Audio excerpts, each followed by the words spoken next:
top 5 in 5 production fixed blade knives. These are blades that you can get. I love custom fixed blades. My favorite makers, Gary Creeley, Alex Stron, Rob Erickson, love them all, but you show them off and people are like, well, I got to get on the maker's books, that's going to take years. Does happen. So these are blades that anyone can get, and I think most folks could enjoy.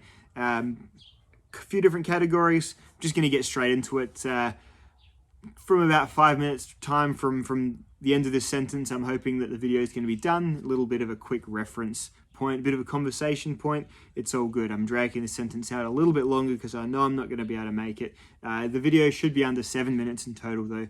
Let's do it.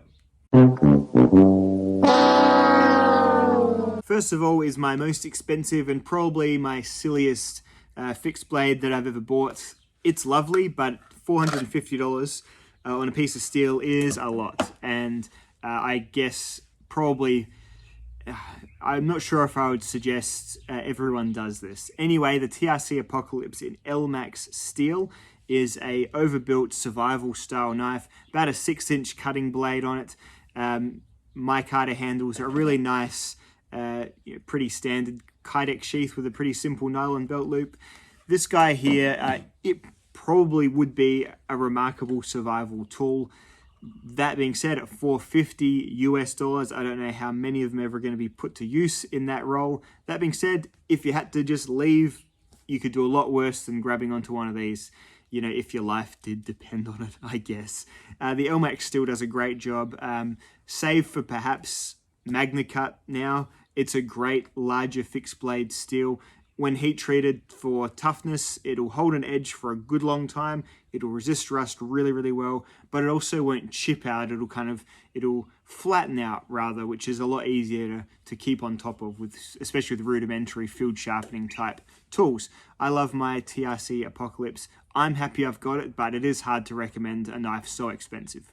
Mid-size fixed blades are something I use a lot around my block, and I usually use them for partially knife related tasks, but then also just a lot of looking under stuff, prying things off, prying old bits of fence iron from rotten old fence posts, all that sort of stuff. Used to be the Gerber Strong Arm was my favorite for this, and this is still a great knife. These have gone up in price a bit, and they're sort of no longer the crazy deal they used to be. I got my first couple of Gerber Strong Arms for about 75 Australian dollars, and now I think they're easily 130, 140. And that being said, this is the BDZ1 version, which is a slightly better steel than the 420 HC, and this is probably even more now, if you can even still get it. So it's kind of been replaced for me by a pretty boring choice, but the SE4 is a celebrated mid-size fixed blade knife for good reason. This is the S35 VN version of it.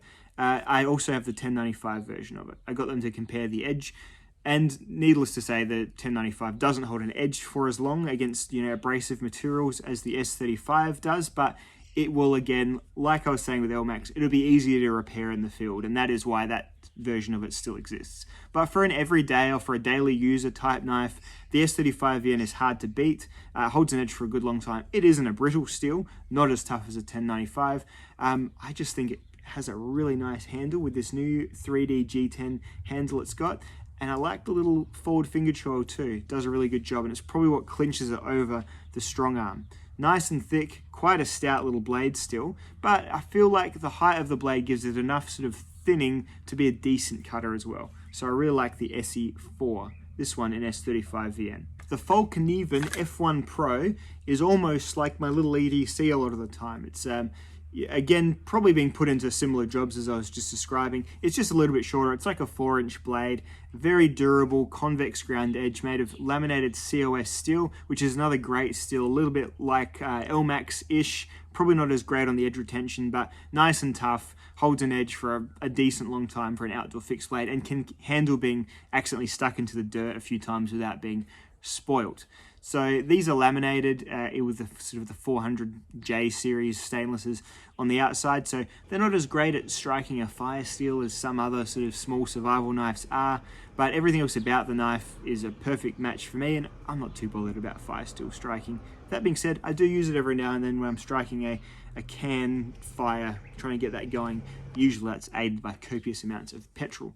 Love the looks of the Falconevens. Actually, I love knives that are simple looking like this as well, as you'll see in my next choice too.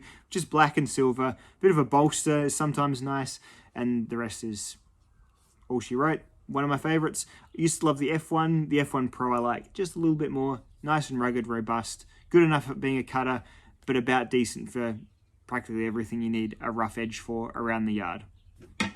Next, I was thinking I've got a couple of classic style fixed blades. I was going to talk about the K-bar. I love my space bar, but I also love the original K-bar pattern when it's just a standard blackened steel and the leather stacked handles. This one's obviously a fancy lad version of it for the Space Force. It's great, but I think in terms of a classic fixed blade knife, I'm going to go full Uncle Randy and say the Buck 119 Special. I just think that is possibly the best looking fixed blade out there. I just think there's something about it. It's very clean, kind of back to the Falcon Even, the black and silver. Handle-wise, it fits my hand perfectly, but I've got a larger hand. This may be a little bit big for a lot of hands. Like, look at that. That's a big fat handle there. And my hand wraps around it, and my fingertips touch the fat of my palm, and that's comfortable for me. A lot of other folks, you might not even be making it. Like Nick and his LBHs might not get all the way around that handle. So there is that, but what a terrific looking knife, and it cuts really well. It's the only hollow grind out of all these, and that's for good reason. Hollow grinds aren't great for my outdoor purposes. They're great for hunting, but that doesn't really happen on my block very much. So I'm a more of a prying, a more of a jabbing, and a more of a smacking around kind of guy with my knives. But this one here, it's a joy to use, and it's also a joy to look at. So it's definitely on the list, and I think it looks great in its leather sheath as well. And lastly, my Becker BK9 with my couple of little modifications to it, the micarta handle scales, and just stripping off that black paint stuff that's covered with. I think it's a great looking knife, but it's also, with the Becker handle, especially in micarta, a super comfortable knife, very wieldy. Like you can use this very easily for such a big piece of kit. Some big choppery knives, you can't get up nice and close to them. You always find yourself falling back, so they'll bend the handle a bit, and you always kind of feel like you're holding it at too much of a distance from like the core of your control. The Becker handle is possibly the best general fixed blade handle going, especially in the micarta. When the plastic, it can be a little slippery, but the micarta adds just the right amount of grip to it, and it's almost the perfect large knife. I would love to get this in something like a 1V or even an LMAX would be quite nice. But then again, the 1095, you can't go too far wrong with it in terms of what you're going to be using it for, which is whacking stuff. And the 1095, the Crowvan, it's time proven, time tested. It's not going to be great at edge retention, but it'll be fine at getting that edge put back on it with pretty rudimentary tools. So there you go. Yeah, it's a real favorite for me. This list hasn't been in order of favorites, but I think it's a nice note to finish on because it's big, it's impressive, it looks great, it performs really well, and it's really nice and comfortable in your hand. All this one probably needs is maybe moving up to a nice Kydex sheath. I don't know if I care that much, but every now and then I'll take this out and I'll use it for something that I could probably use a better tool for, but few tools are more fun. So that's what it's all about sometimes, isn't it? Anyway, that's my 5 favorite production fixed blade knives, and definitely not 5 minutes, but still pretty brief, I felt. Thank you all for watching, and I'll see you all in the next film. Goodbye.